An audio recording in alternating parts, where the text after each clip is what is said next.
La mode est toujours en avance. Elle a donc décidé, dès 2018, ce que serait 2019. Une année où l'on renverse les codes, on bouscule les hommes, on cherche du sens, on délaisse les smartphones, on retourne en boutique, on consomme moins et différemment, et surtout, on prône la diversité.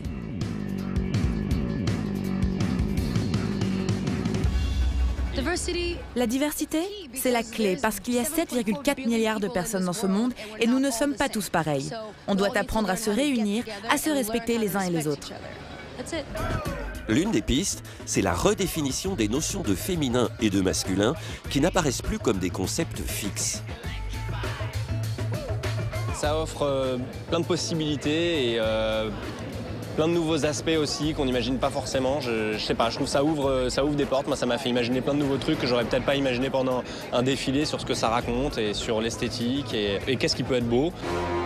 Le côté féminin de l'homme ne fait plus peur.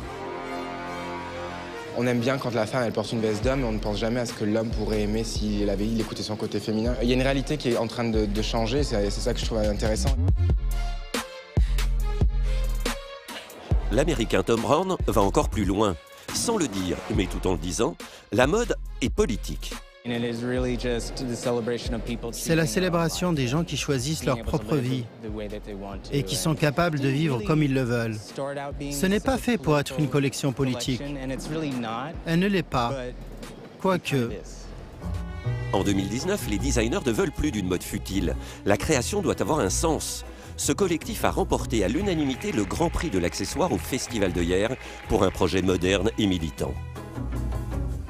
Je suis photographe et malentendante et je porte des appareils auditifs depuis que j'ai l'âge de 4 ans.